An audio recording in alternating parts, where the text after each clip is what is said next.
There's a lot to slackline, and it's really hard to capture the feelings you get from any particular instance. But the experiences, the people, and the sense of accomplishment are unlike anything else. Each week, join me for a slackline story, told by slackers from all over, in an exploration of some of the more salient things that make this pastime so unique.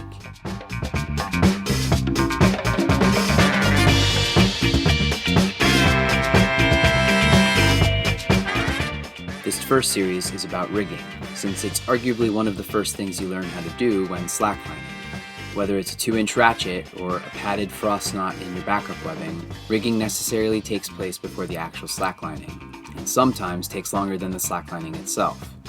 So it's the first part of 3 that I consider foundational to the slackline experience. Ready for some Rigamarole? Storytellers were not informed of the topic ahead of time. All they knew entering was they would be recording an interview.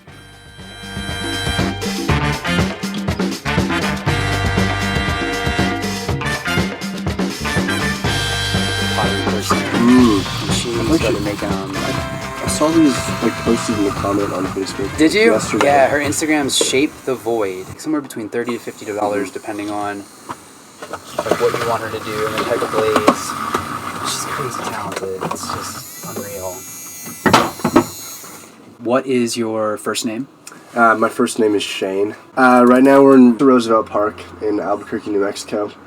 Roosevelt Park is the premier parked slackline in Albuquerque. What's your go-to slackline? Oh, I would love to have probably like a 20-meter long rodeo line with 5-meter high anchors on a really low stretch webbing that I could just surf the shit out of constantly. Yeah, I would love that. I love surfing rodeo lines and just playing around. Oh, man. That's definitely my ideal rig for sure.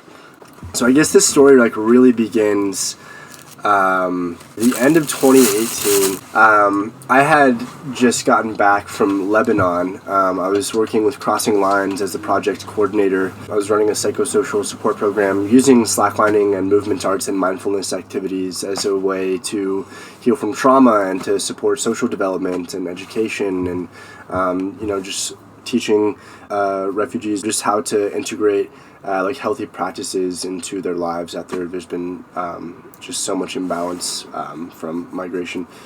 And when I got back from Lebanon in October of 2018, I was sort of just searching for the next thing that felt super meaningful for me. In the meantime, I was highlighting a lot, and I was of course meaningful, but in terms of utilizing my intellectual capacity and my privileges to empower others who don't have those same privileges, I was sort of searching for the next thing. And so December rolls around, and one of our mutual friends, Sean Paul Von Aken, I was over at a brunch, and he just off the cuff was like, "Hey dude, you want to hop in my van and go to Tijuana for 10 days? And I was like, yeah, dude, that sounds good. And so I just sort of took this leap of faith and went down with my buddy Sean Paul to Tijuana, where there's basically a humanitarian crisis, and there are tens of thousands of people being denied humanitarian relief, just systemically oppressed, tons of domestic and international laws being violated. It's just a dumpster fire of human rights violations. And it felt a lot more meaningful to stick around there, and instead of working in the Middle East with refugees in Lebanon, this felt a lot more relevant because I'm Mexican, I'm from a border state. This is work that's happening right there on the border. It's my country that's actually doing a lot of this stuff, and so we were there for 10 days. And the day I got back, I booked another ticket for right after Christmas. So this was January of 2019, and I got a job coordinating immigration legal services for people seeking asylum, and we would have information sessions about what is asylum and the application process in the United States. We'd have tons of immigration attorneys come down from all over the United States and volunteers from all over the world to work in these legal clinics that we were hosting. Long story short, I ended up staying there for 10 months. and really just completely sidelined a lot of the things in my life that had been pretty important to me. And so I didn't really slackline at all for 10 months. I mean, sometimes I go to the park in Tijuana, but there's not a lot of clean, open spaces that aren't overcrowded. I mean, even just like some of the parks are pretty rugged and not really comfortable. There's like traffic all around you. Like, there's nothing like Roosevelt Park, like where we are right now. And yeah, it really became disconnected with like just like my personal practice with slacklining. But it was just always like at the front of my mind, like working in a pretty rugged city like Tijuana. I never really thought I would be this intense, but like not spending time in the outdoors was just crazy. It was like driving me insane. I decided that I had spent enough time in Tijuana and had really given up too many important healthy practices and just given too much of myself to a point where it was actually not healthy. It was kind of hard to come to terms with that, but I eventually decided to not renew my contract. In the interest of self-preservation, I just had to reconnect with like myself entirely. Yeah. And so my contract ended at the end of September of 2019, and October 1st or something, I think I was back here in New Mexico. And I had been like chatting with the Slacklife New Mexico crew in the days beforehand, and they had the 50-meter tram line rigged in the foothills of the Sandia Mountains. And they left it up for me because I was like coming the next day. So I flew in. I didn't get like a wink of sleep overnight. I almost missed my flight. I had to like repack my bag because it was like super overweight, like right there on the spot. And then of course I get to security and they just bust all my shit open.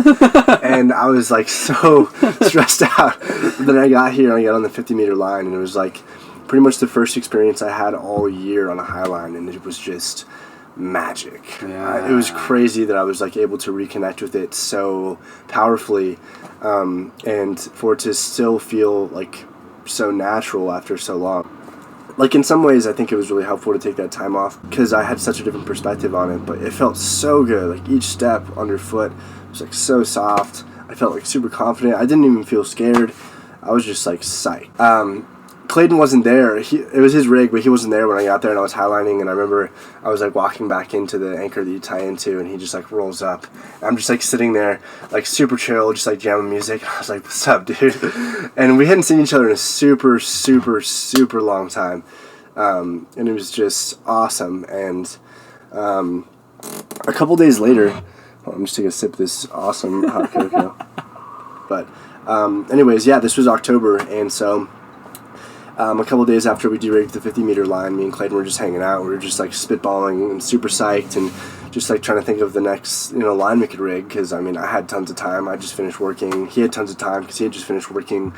Albuquerque actually has the largest hot air balloon gathering in the world. It's the Albuquerque Balloon Fiesta, and every October hundreds of thousands of people like come to Albuquerque, and like hotels are just booming. There's like traffic everywhere, and then in the mornings hundreds of hot air balloons just cover the sky, just coat the sky, and it's so beautiful. There's like ones that are special shapes and all these like crazy mathematic algorithms that create these what's the name of those, like fractals. Yeah, fractal balloons. We wanted to rig a highline that was in view of the Balloon Fiesta. So La Cueva Canyon points directly at Balloon Fiesta Park, and we were like, we have to rig a highline there. It'd be so beautiful. It'd be so classic. For just more context, we had previously established, like several years ago, the first 100-meter highline at La Cueva Canyon. Unfortunately, after that rig, we were coming down, and that day had snowed, and there's a lot of really smooth, slick granite, and I have a history of shoulder dislocations, and so I actually ended up slipping on the way down de-rigging and severely dislocated my shoulder. And so in my head, this canyon's always been just intimidating to me because of the really slick granite. We just decided to wake up the next morning at 6 a.m., like, and just made breakfast, just shot up there, got to the canyon, and just started hiking. It takes about an hour to get to the anchor. And we got there, and the beautiful thing about the Sandia Mountains, or the foothills at least, is that there's these massive granite boulders everywhere. And so you can just get creative with natural rigging and basically put an anchor like wherever you'd like to. So we found like the best position for one anchor, and then we decided to hike down into the canyon and then back up the other side, which is not an easy feat. It takes it's a decent expenditure of energy. There's like tons of cactuses everywhere, tons of plants, tons of crazy boulders to like scramble. So, but we get to the other side, and of course, just boom, like perfect boulders to wrap. Like the anchors were just there. We were gonna like take videos and stuff, but it was just like so apparent that it could be made. We just like split. There's a lot of helicopters that end up flying through, especially during the Balloon Festival, because they want to get the aerial footage of it.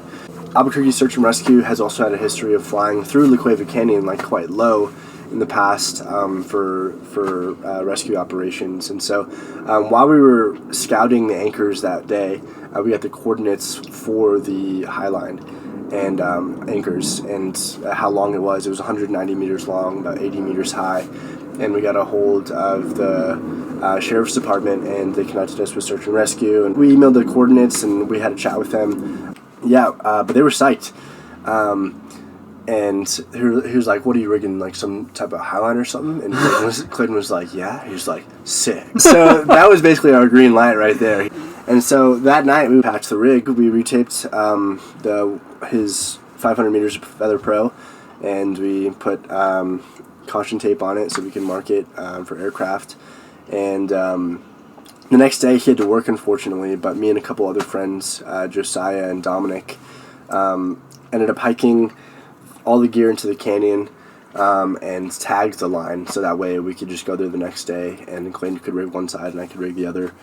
Clayton's rig was ready. I mean, he's such a sick rigger, and he had his shit done like within 30 minutes. I wouldn't say I'm a good rigger. I have a lot of confidence in myself. I've taken the ISA riggers course, but like I'm definitely not as good as Clayton. He's just been doing all of this for years and years and years, and so it took me a little bit longer to get that rig up because there were just like so many particular things. What we do in the Sandias, because there's like such huge boulders and they're so heavy, a lot of them are like touching each other, like kissing each other. There's these constrictions, and you can just wrap them. And so I had to like get like literally on my stomach, like underneath these boulders, and I'm just like feeding this span set through and getting through these like tight little crevices, and I'm gonna pad it, and then I have to like put it into a basket or a girth hitch. And so we had 3 different constrictions, and we wrapped the constrictions with span sets, and then connected those to shackles, and then I just made a BFK, like a super long fat BFK with like 10 mil rope. We remembered to put the leashes on. We got the line up and rigged a total of 4 days. I mean, it was just like great vibes. Like the weather was phenomenal. But we like slept in this one day, and yeah, we got like a pretty late start. We didn't even start hiking till like 10 or so. But it was just me and Clayton, so we were just like running up the trail. And we get to the line, and like nobody's in the canyon. Nobody else is like there to slackline or even just there in general. And then Clayton gets on the line, and he just starts going, and I'm like right there watching him, and it was really cool that it was just us, because like we had like the vision for the line, we established the line, we just like have this strong bond as slackliners and as friends who've like been out in the outdoors together a lot to like pursue such things, and this just like energy exchange like started happening between us, and like I was really just like present with him each step he took. Sometimes you can be like around a high line or at an anchor, and someone's walking doing their thing, and you're like check it out, whatever, but you're also kind of doing your own thing, like not paying a lot of attention. But like I was just fully present with him, and he was crushing. And he had such a good walk going, and he was about halfway through on this 190 meter line, and I just get psyched. And like whenever I can't wait to put my harness on, like I can't wait to get on a line, I know good things are going to happen. Like I usually send, and this happened. He was like halfway, and I just like threw my harness on, and I was like jumping around, like getting all giddy. Like I put my music in, and I started like dancing at the anchor. And this is where like the Tijuana story also comes back, because I had this big studio apartment, which was like this big like concrete cell basically, but there was a lot of open space, and I made this particular playlist called Flow State, and I was just like building these songs that I like would love to slackline to, and so I would just sit there in my apartment with my headphones in, and I would just walk in lines back and forth, like as if I was walking on a slackline. Like I'd have my arms up in the air, totally visualizing it, just like basically pretending I was highlining, and just like having so much integrity between each step and just like really making it count. So I'd been jamming this playlist for months, and when I got on the highline, that playlist was in my ears.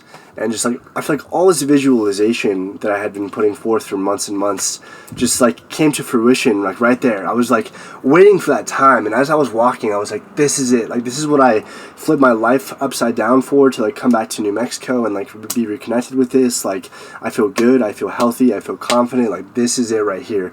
And I was just like breathing in so deeply, just like feeling super loose to this music that I really, really enjoyed. And I f***ing sent the shit out of that line, like straight up to the Sewn loop. And, you know, like I had walked a 176 meter line the previous year in Lebanon, and like that for me at the time was super huge. And I was like, I don't really know when I'm going to be able to, you know, walk a longer line or like, you know, have a new personal record. But yeah, I just like reeled it in, and after like a week of being in New Mexico, like, you know, not slacklining all year, I just like crushed this 190 meter line. You know, like I didn't feel alone. Like I felt like our energies were just like feeding off of each other, and he was like empowering me, and I was psyched because he was psyched, and he was psyched because I was psyched. Like, I don't know, for me setting a line that big, I feel like so there's been times where I like fought super hard and it's been worth it, and there's been other times where just like it just happens. Like I just like submit full. It's like submission in my head, and I just like focus on each step and breathe and just like let it go. And I like, yeah, it's really surreal. Part of the reason why it was because it felt like just so seamless and perfect. Like it was so sick to go back to the canyon that I had dislocated my shoulder in previously and had been intimidated by. And to come full circle and to like put up a really strong rig and to like send the rig. We didn't get back on the line again. We just split. we just like left. We felt so content. We just sat there at the anchor for a little bit, and we're just like on top of the world, just psyched, you know, to be back together, to like have the line come to fruition, to make like such creative anchors and be like really proud of them. But yeah, everything just came together on that line. I don't know, this is pretty heady, but I had like forgotten, you know, to take care of myself for a long time, and I guess in this experience I sort of just like remembered that I have a lot of life force in me, and that it's very strong, and it can take me into these beautiful places, like physically and spiritually and mentally. So I don't feel like I forgot anything during the trip, but I definitely feel like I found and remembered something. Yeah. Beautiful, man. Yeah. Cheers, dude. That was salud. Perfect. Yeah. Muchas gracias, Shane. Follow more of Shane's adventures on Instagram at Shane's Perspective. Visit our YouTube page for the spelling on that, as well as bonus video and photos.